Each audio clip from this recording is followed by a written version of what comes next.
लेकिन मैं दखल अंदाजी नहीं करूंगा आपके काम में। अगर अगर कोई नुकसान पहुंचाया गया, आप मुदाखलत कर भी नहीं सकते।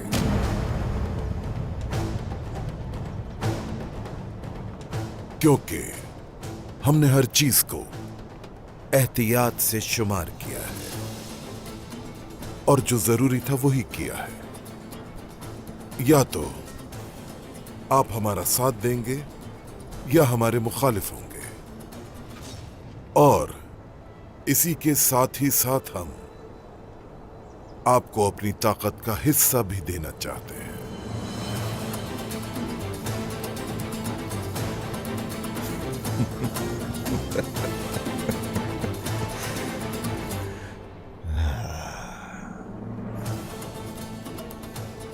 आप लोग कुफ्फार की रस्सी पकड़कर कुएं में उतरने की कोशिश कर रहे हैं, हमें भी उस कुएं में घसीटना चाहते हैं। हरगिज साथ नहीं दूंगा इस तारीकी में।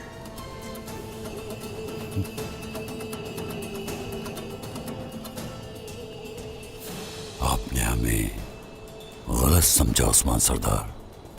वो दिन गए जब हम चाहते थे कि आप हमारे साथ खड़े हों। गए वो दिन। अब आप हमारे पीछे खड़े हो सकते हैं। वो भी तब अगर आप सच्चे दिल से वफादारी करते हैं तो।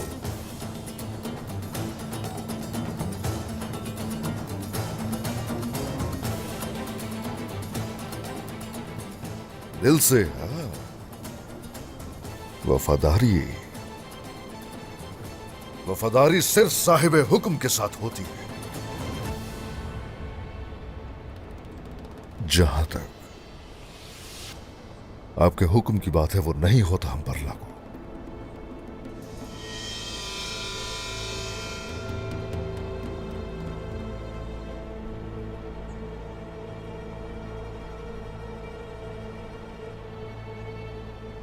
हमारी वफादारी सिर्फ हमारे मकसद के साथ है।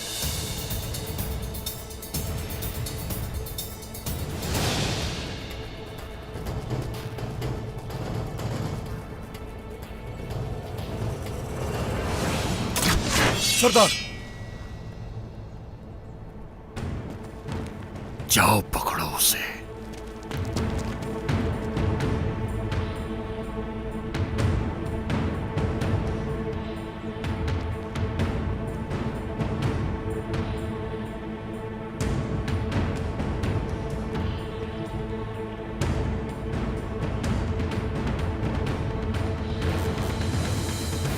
वाह उस्मान साहब, ये क्या किया आपने? आपने रोक लिया, वरना हम अपने खून के आखिरी कतरे तक लड़ते रहते। उन्होंने एक बड़ा खेल तरतीब दिया है। काफिरों के साथ इत्तेहाद किया है उन्होंने। जी हाँ, इसीलिए उनका खून हमारे लिए हलाल हो गया है। बाला खातून, हम उस मैदान में गर्मियां और जानदार कबीले वालों को शिकस्त दे देते। गुंदूस सरदार, हम कभी पीछे हटने वालों में से नहीं थे। यकीनन बाबा ने कुछ अच्छा ही सोचा है। जहां तक मैं बाबा को जानता हूं, वो हमें मायूस नहीं करेंगे। उस्मान साहब ने बेनस्ल लोगों के लिए रास्ता बना दिया है, और अब हमारा हाल देखें। गायों के लिए क्या जंग से दस्तबरदार होना मुनासिब है? ये हमें जेब नहीं देता गुंदूस साहब, जेब नहीं देता हमें। हम किसी जंग से पीछे नहीं हटे, लेकिन हमने हमेशा भाइयों का खून बहाने से गुरेज किया है। यही वजह है कि मेरे अलाउद्दीन, जिनको तुम भाई समझते हो, जिनका खून बहाने से तुम गुरेज करते हो, उन्होंने कुफार के साथ इत्तेहाद किया है। हाँ, या आप हिचकिचा रहे हैं क्योंकि गर्मिया का सरदार आपका ससुर है? हाँ गुंदूस साहब, मैं किसी पर एहसान नहीं करता। चाहे सामने जो भी हो, मैं उसकी तरफदारी नहीं करता। जान लीजिए।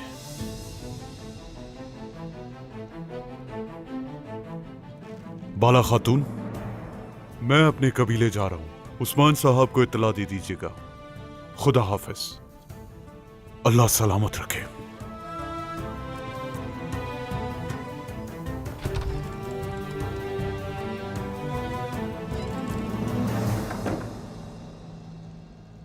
समझाया भी था मैंने तुम्हें।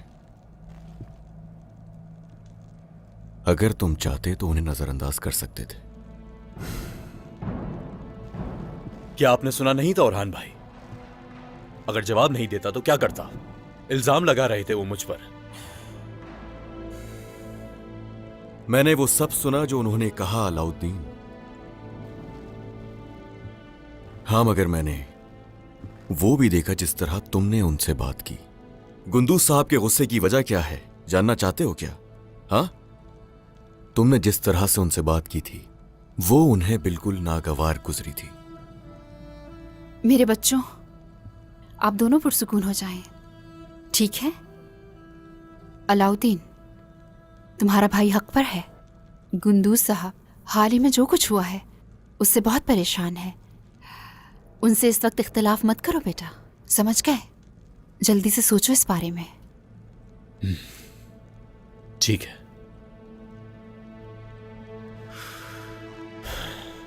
हम कल सारा सामान बुरसा भेज देंगे। इस तरह के मुश्किल वक्त में बाबा का यही हुक्म है कि अलाउद्दीन के साथ औलजाए का पीछा किया जाए, क्योंकि अब उसे सबक सिखाने का वक्त आ गया है। बाबा ने किले पर कब्जा करने का मंसूबा बनाया है। मगर गुंदूज साहब इस बारे में नहीं जानते ना? ऐसा ही है। बाबा गुंदूज सरदार के जंगी मैदान में जंग करने की सोच से मुतमईन नहीं थे, इसीलिए वो इतने गुस्से में है। सही, कल से एक नया कला हमारा हो जाएगा, ऐसा ही है ना? हो जाएगा इंशाल्लाह, हो जाएगा इंशाल्लाह, इंशाल्लाह।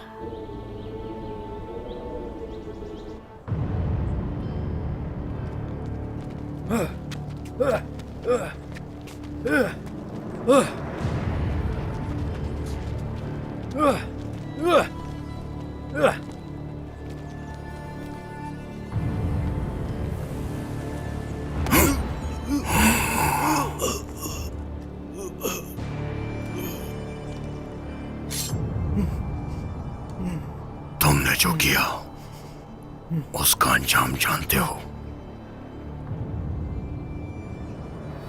अहमद सरदार की लाश देखने से ये मालूम हुआ है कि कातिल खंजर अपने दाएं हाथ में पकड़ता है। अगर उसे गुस्सा ज्यादा हो तो खंजर मकतूल के सीने में घोंप देता है। कातिल ने दाएं हाथ से गला घोंटा और बाएं हाथ से खंजर घोंप दिया। कातिल को दोबारा अपना गुस्सा दिखाना होगा उस्मान साहब। ये क्या हो रहा है यहाँ? उस्मान सरदार, इस किले में हमारे मेहमान तो आए। बताओ मुझे, तुम्हारे होते ये कैसे हो गया?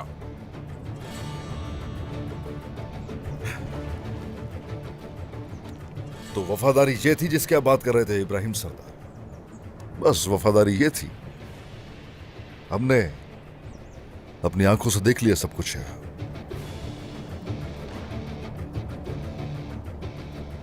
अहमद, इस बदबख्त को मरने मत देना। हमारी सरजमीन पर उस्मान सरदार को कत्ल करने के पीछे इसका क्या मकसद है जानना होगा। मैं इसकी जबान से सच सुनना चाहता हूं मेहमद। सिपाहियों, तो गाय, तुम इस किले के तमाम सिपाहियों पर नजर रखोगे। अगर दोबारा से ऐसा कुछ हुआ तो तुम्हें उसका हिसाब देना होगा। उस्मान सरदार, मेरे तमाम सिपाही रिवायात के पासदार हैं। भरोसा है मुझे, आप पर हमला करने से किसी को फायदा नहीं पहुंचेगा। मैंने आपकी जान बचाई, क्या उस्मान सरदार अब भी मुझे माफ नहीं करेंगे?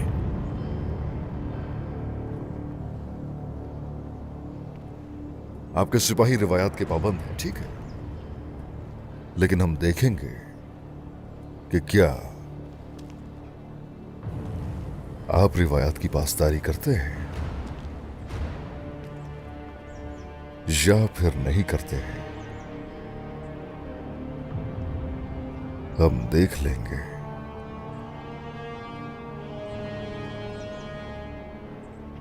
अब से हम जो भी कहेंगे रिवायत के मुताबिक कहेंगे। चलें। अंदर चलते हैं। चलते हैं याकूब सरदार।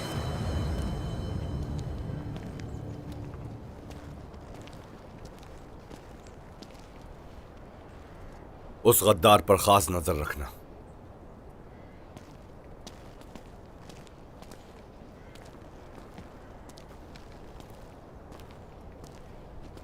जारी रखोगे? क्या कहना चाह रहे हो जरकुताई? क्या तुम यूं ही गलत रास्ते पर चलना जारी रखोगे? बखूबी जानता हूं मैं सही रास्ता। नहीं, सही रास्ता सही होता है, किसी का भी हो जाए, लेकिन कम से कम हम कुफार के कले की हिफाजत तो नहीं कर रहे। हमने खून बहाए कला फतह कर लिया जरकुताई। सरदार जरकुताई, सरदार, हमने बहुत सी फतूहात की हैं। ये फतह नहीं है, बल्कि ये एक ऐसी रुकावट है जो सही रास्ते से रोकती है।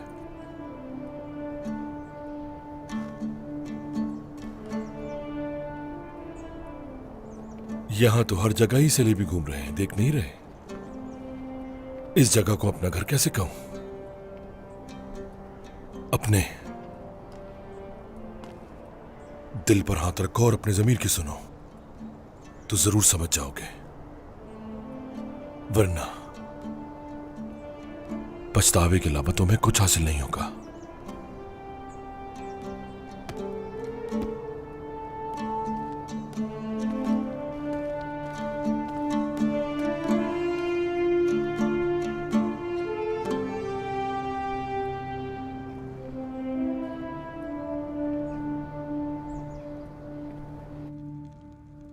अल्लाह, कितना खूबसूरत है ये।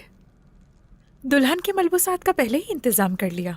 जानती हैं आप, जैसे ही मेरे भाई ने बताया कि वो एक लड़की को पसंद करते हैं तो उसी दिन से वालिदा ने तैयारियां शुरू कर दी। ऐसे ही है, हाँ, लेकिन उसने उस वक्त कहा था कि उसे किसी से मोहब्बत नहीं है।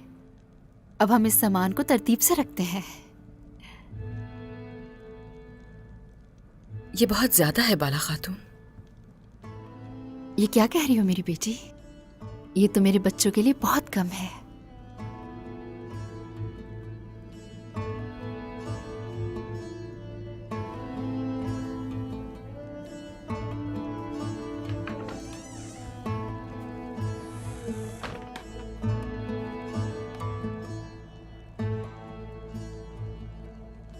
गोंजा, आओ इधर आओ, बैठो मेरे पास।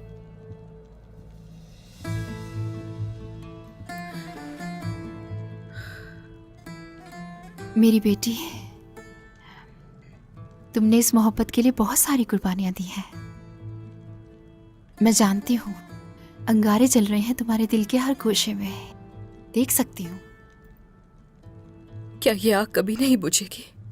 हाँ, मैं वालिदा और भाई की खफगी की तो आदी हूं ही, मगर बाबा की नहीं।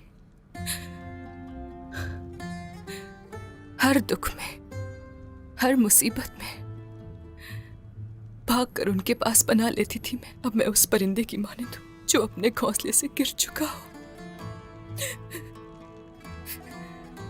नहीं मेरी बेटी, नहीं। पता है मुझे, सब पता है, मगर वो परिंदा अपने घोंसले से गिरा नहीं, लेकिन उस परिंदे ने अपना घोंसला छोड़ा है ताकि वो अपना घर बसा सके। और देख लेना, अब जब वो अपना घोंसला बनाएगा ना, तो पहले से ज्यादा मजबूत हो जाएगा। और अब तुम अकेली नहीं होगी। अपना घर बनाते वक्त मैं हमेशा तुम्हारे साथ रहूंगी मेरी बेटी। आपने हमेशा साथ दिया जब मेरी वालिदा भी मेरे साथ नहीं थी, लेकिन आप मेरे साथ थी।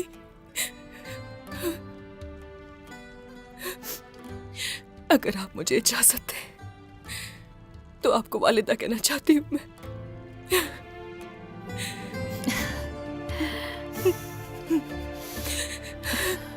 क्या तुम्हें अपनी वालिदा को वालिदा कहने के लिए मुझसे इजाजत लेनी पड़ेगी?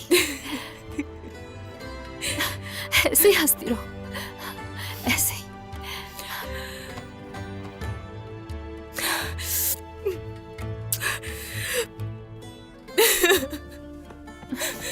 मेरी प्यारी बेटी,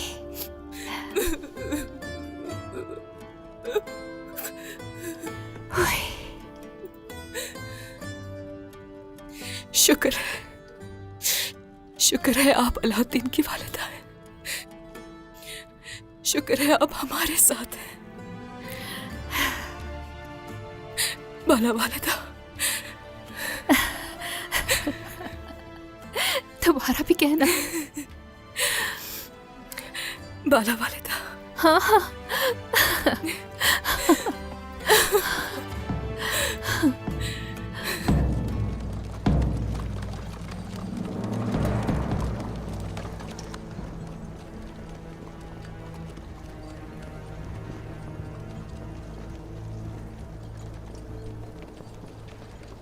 तुम अच्छी तरह समझ गई हो ना कि तुम्हें क्या करना है। आज रात गोंजा और अलाउद्दीन के कमरे में उसे रख देना। हर सांस के साथ वो अपनी मौत के करीब से करीब होते चले जाएंगे।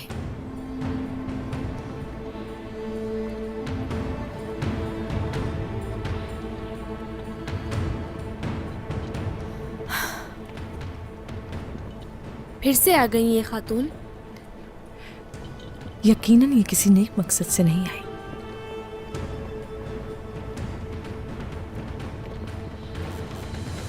जरकुताई, जनाब, मुझे मैकेजे के मुतालिक मालूमात चाहिए। दाखिली और खारजी रास्ते कहाँ हैं और कितने सिपाही हैं, तीरंदाज कहाँ तैनात हैं, हर चीज की मालूमात चाहिए होगी। जो हुक्म सरदार। रात होते ही हम ये काम शुरू कर देंगे। माफ कीजिएगा सरदार, आपकी इजाजत से एक बात कहूं।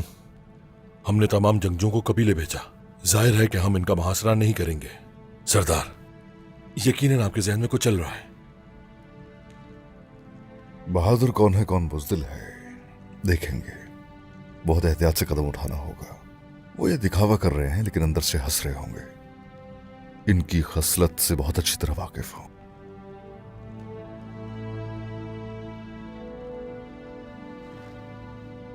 इब्राहिम सरदार और याकूब सरदार जानते हैं कि अलाउद्दीन मुलव्विस नहीं था, उसके बावजूद उससे नफरत करते हैं। उससे मेवंदे हो गए हैं मेरे सरदार। उनमें से एक अपने बेटे के कत्ल की वजह से और दूसरा बेटी की जुदाई की वजह से। हकीकत आश्कार होगी तो ये लोग मुंह के बल गिरेंगे। मैकेजे अल्लाह के हुक्म से जरूर फतह करेंगे। इंशाल्लाह सरदार। इंशाल्लाह जनाब। चलो। इंशाअल्लाह जनाब।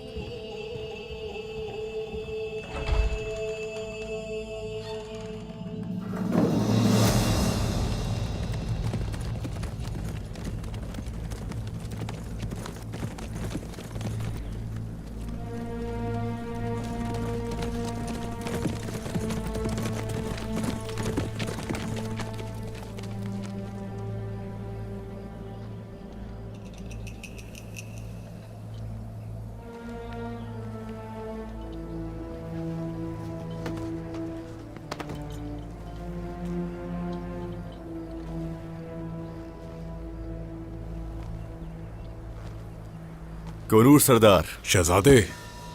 मेरे शहजादे। कुरान साहब। मेरे आ जाए, आ शहजादे। जाए। कोनूर साहब। शहजादे।